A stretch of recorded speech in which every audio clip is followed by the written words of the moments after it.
Pode ficar aí. Isso aqui é a pasta do 007.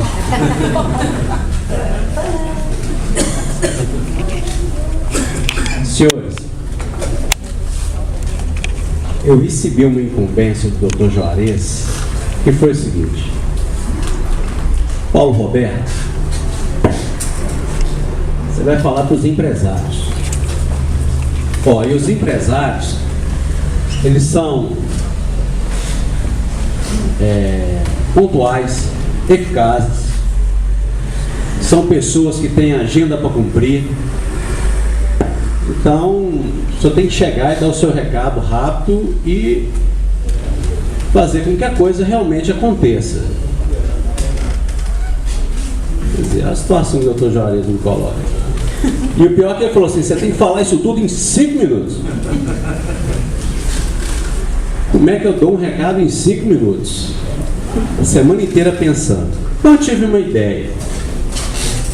O problema de se falar em 5 minutos, ou qualquer fala que se faça, é que quando você vai passando o tempo, e eu falo muito, você vai passando o tempo, sempre tem alguém que paga o pato. É aquele indivíduo, geralmente é o mestre de cerimônia, que fica ocupado de falar para você assim, ó, tá acabando, é mais 10 minutos. Com licença. Olha só o que a gente passa aqui, ó. Autoridade máxima. Autoridade máxima. 1 minuto. Tempo esgotado. E ele me dá 5 minutos para falar. Aí é difícil. Então, não vou ocupar o senhor, não.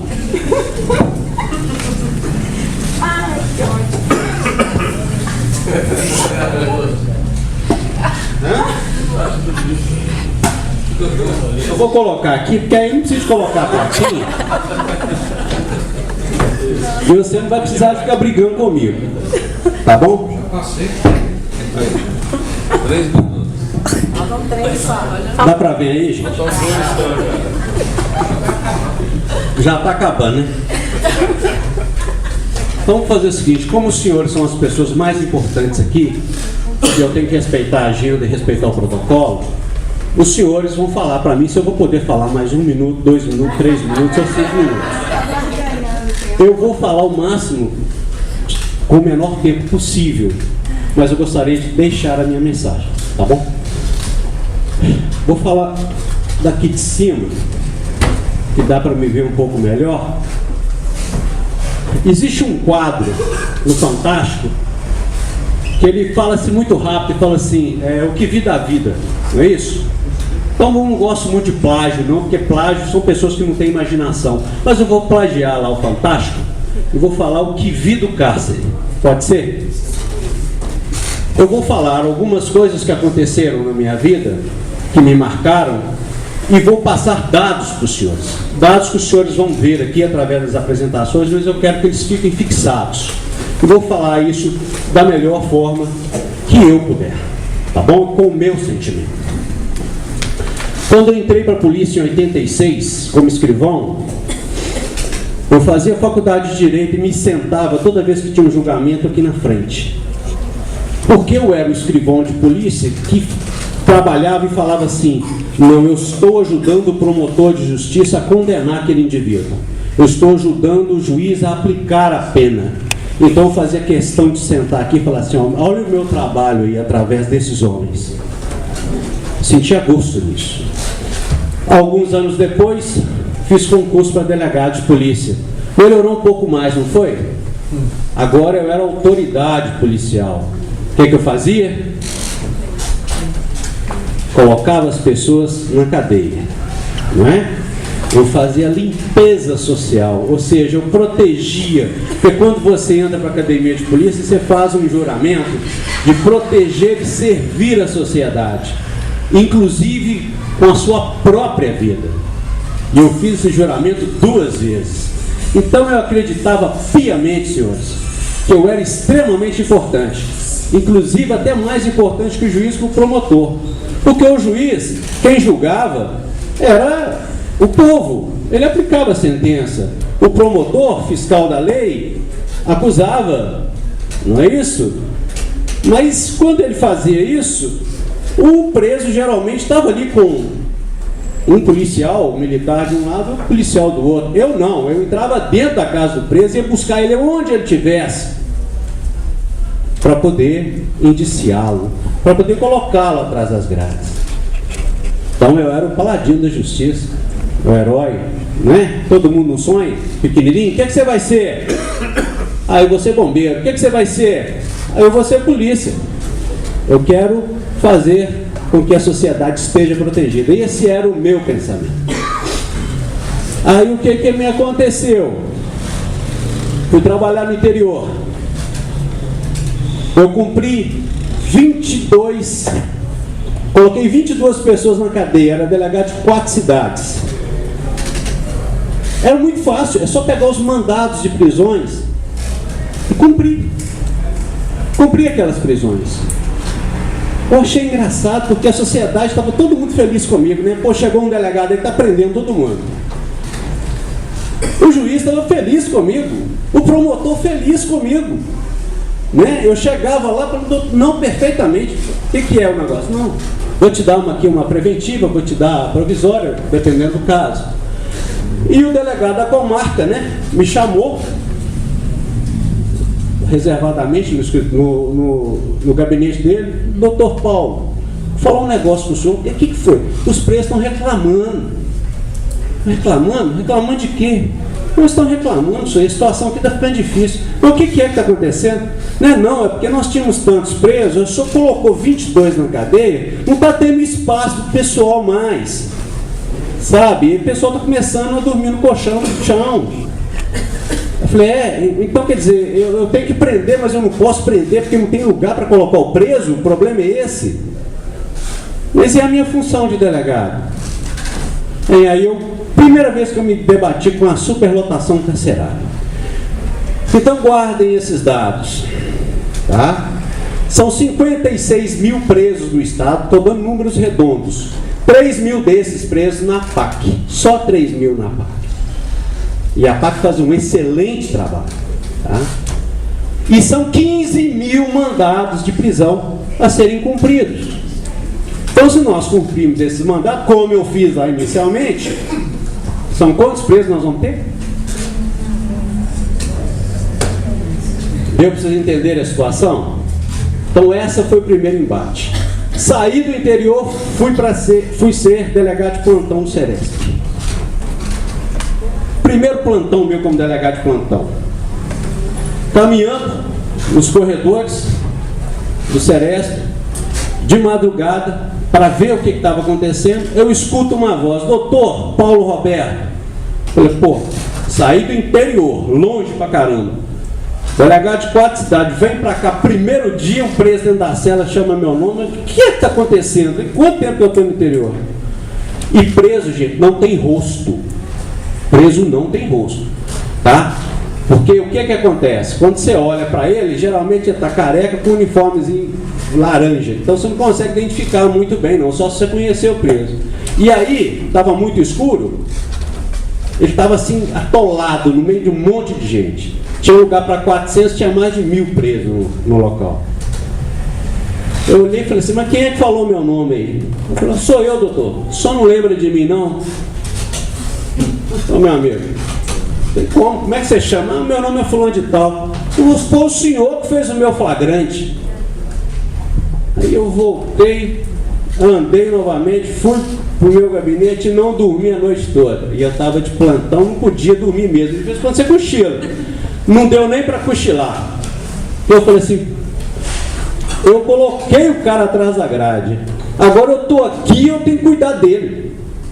Eu tenho que proteger a vida dele. E olha a situação que esse sujeito se encontra. Como é que eu vou fazer isso? Então a polícia civil não tem como cuidar dessa situação, né? Não tem como voltar ninguém à condição social. Bem, eu pude perceber que toda vez que eu levava um preso, né, e às vezes eu acompanhava na vara de execuções, quando tinha audiência admonitória, Né? O juiz sempre vira e fala assim, e agora, o que você vai fazer da vida? Você vai ao tempo. Daqui a pouco, já deu 5? Vocês me dão mais 5? Vocês me dão mais 5? Aí o juiz chegava e falava assim, me desconcentra não, doutor Jorge. Aí o juiz chegava e falava assim, como é que você vai seguir a sua vida agora tranquila, né? Não é isso?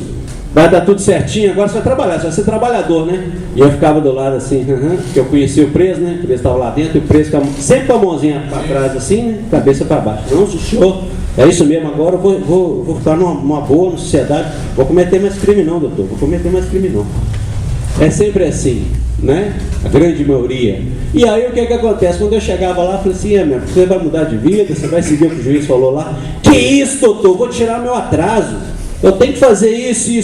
Ó, ainda tem uma parada lá que eu tenho que resolver. Eu tenho que resolver minha conta com fulano e beltrano. Aí você viu no jornal a pessoa que ele falou sendo assassinada e por aí afora.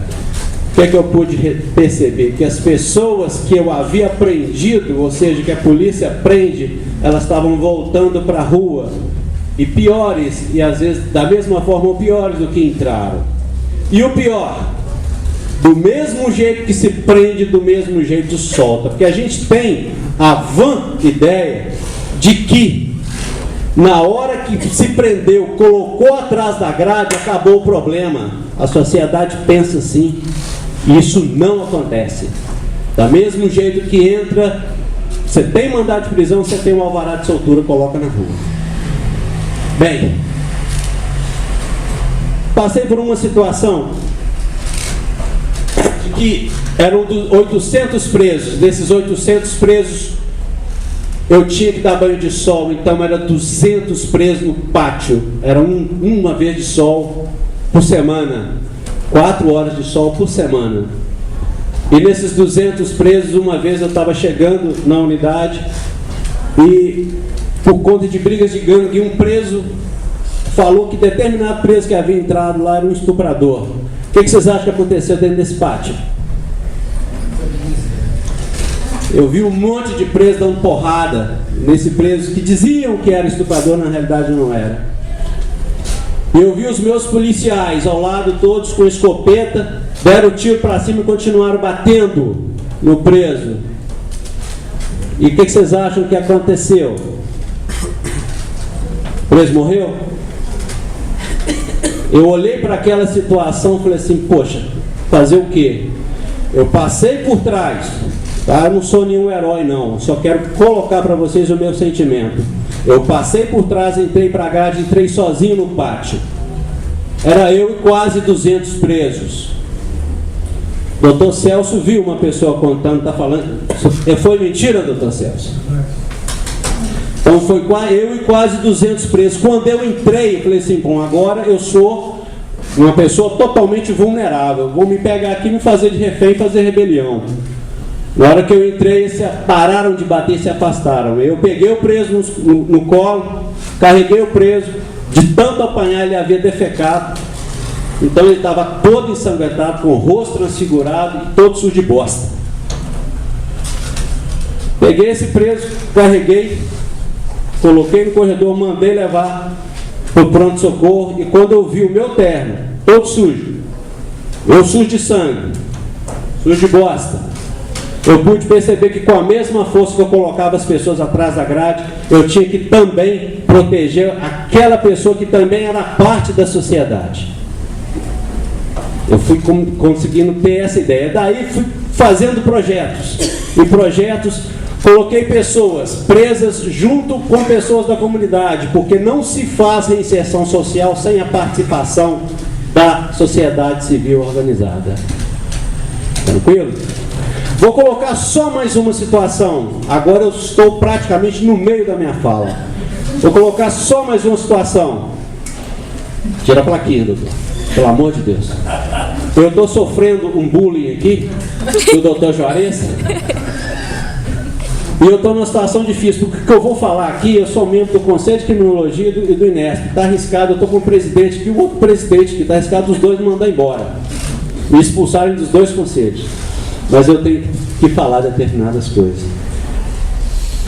na condição de cidadão comum, senhores. Estava sentado na minha casa determinada vez e comecei a pensar na vida. Tem pessoas que acreditam que esse mundo de lá, né, o mundo espiritual, esse mundo aqui é simplesmente uma cópia do mundo espiritual. Que na realidade somos espíritos eternos vivendo várias vidas aqui para a nossa evolução espiritual. Eu particularmente acredito nisso. Mas a grande maioria, o cidadão comum, acredita que nós vamos nascer aqui e morrer aqui nessa vida. Então, tudo que vai acontecer aqui. E se vai acontecer aqui, qual que é a coisa verdadeira que nós temos nesse mundo? Qual? A morte.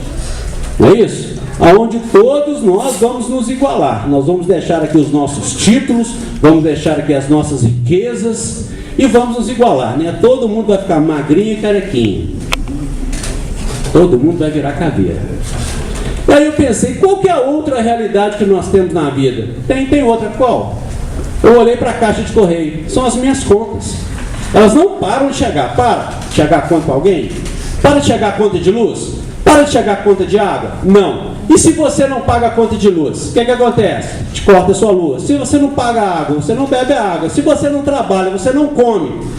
Legal, eu comecei a pensar no preso. Engraçado. O sujeito vem e ferra a gente. Né? Ele vem e ferra a gente. Aí ele vai para o presídio.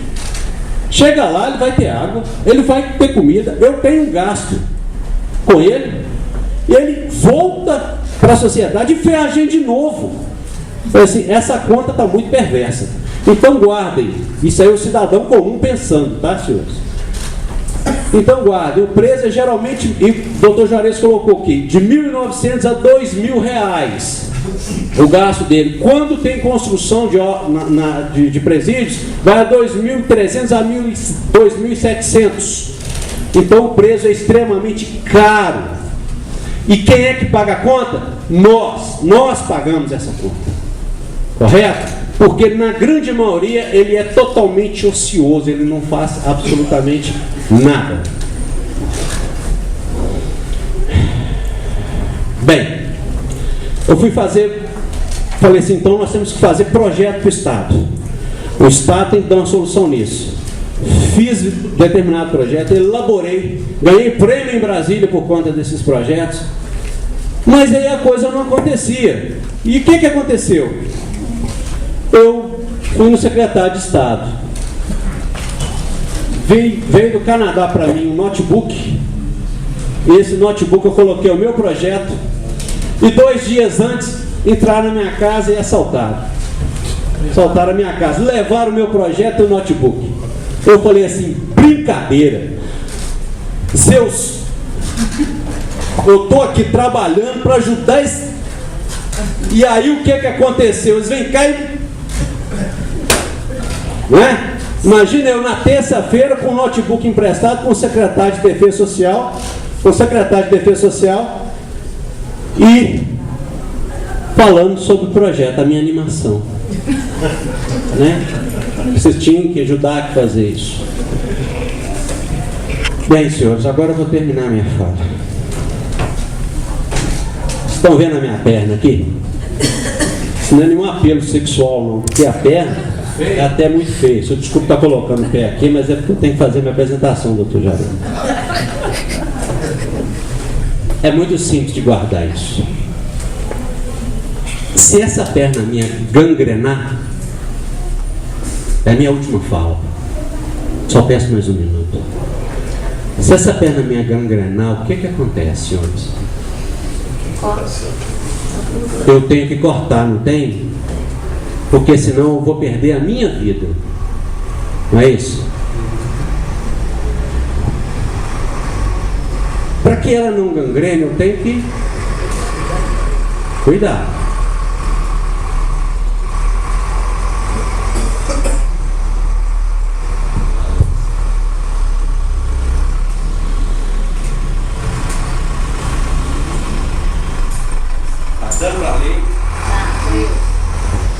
Preso. Não é isso? Então tá, agora esqueça o que aqui é o Paulo Roberto. Eu sou a sociedade. E essa parte minha aqui adoeceu. Está gangrenando.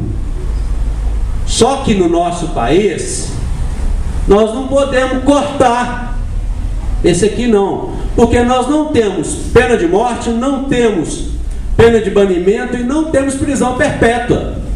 Então essa parte aqui vai e volta. E se eu não cuidar dela, e eu não posso cortar, ela acaba com quem? Comigo, sociedade. Então observem bem, quando se fala em Secretaria de Estado de Defesa Social, nós estamos defendendo de alguma coisa. Tá, lembra do paladino da justiça do início da fala? O que colocava todo mundo atrás da grade? Então nós temos as forças da Polícia Militar, da Polícia Civil, do Corpo de Bombeiro, mas a Secretaria de Defesa Social não consegue reintegrar ninguém. O único emprego que a Secretaria dá e pode dar é em obra pública. O resto que se faz dentro do presídio é pura e simplesmente laborterapia. Quem pode nos ensinar como ocupar o tempo e a mente dessas pessoas e reentregar à sociedade são os senhores. Porque o preso é improdutivo e ele tem que ser autossustentável, porque senão a nossa conta é alta demais. Vocês estão entendendo que não dá para cortar, que a gente tem que tratar, e a gente não tem que defender, a gente não tem que proteger. Quem tem que ser protegido é criança. Preso não tem que ser protegido, não, ele tem que ser tratado, porque ele está adoecido de uma forma ou de outra, psíquica, emocionalmente e espiritualmente. Então vou dizer para os senhores o seguinte: se me perguntarem o que eu vi da vida, ou o que eu vi do cárcere, eu digo para os senhores o seguinte: existe uma atitude que é a atitude de querer. Quando o preso quer reintegrar a sociedade, os senhores terão, sem sombra de dúvida, eu falo que eu já fiz muito projeto com relação a preso, colocando preso no mercado de trabalho, os senhores terão o melhor funcionário, muitas das vezes o melhor funcionário, porque ele agarra aquela oportunidade com o dente. Mas aquele preso que fez da sua profissão crime, esse precisa de ter a mente ocupada dentro do presídio, porque é lá que ele começa a maquinar uma série de crimes para quando retorna aqui fora. Ele volta com um grau de perversidade até mais forte. Então, eu peço aos senhores que guardem isso. Isso é uma questão de responsabilidade social. E se me perguntarem, senhores, do porquê que eu estou até hoje mexendo com isso, porque me aposentei e estou em 2 conselhos, eu vou dizer o seguinte: eu fiz essa pergunta para Deus, vocês sabem, nas minhas elucubrações. Aí apareceu aquele indivíduo, tá? Uma imagem daquele indivíduo branco, o que usava sandália, com o cabelo comprido, o J. Cristo, todo mundo aí conhece? E ele falando assim, ó: nenhuma ovelha da casa do meu pai se perderá. Como isso vai acontecer, eu não sei. São 7 bilhões de pessoas no mundo. Mas eu sei que nós precisamos nos unir, e não uma defesa social, mas fazer uma rede de proteção, proteger a sociedade, lançando isso sobre o cárcere, lançando isso sobre nós mesmos. Meu muito obrigado e desculpe o tempo.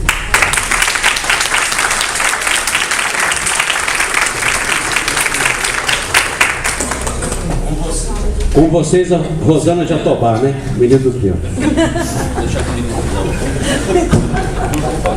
Ele tinha anunciado que ia fazer algo mais ou menos assim.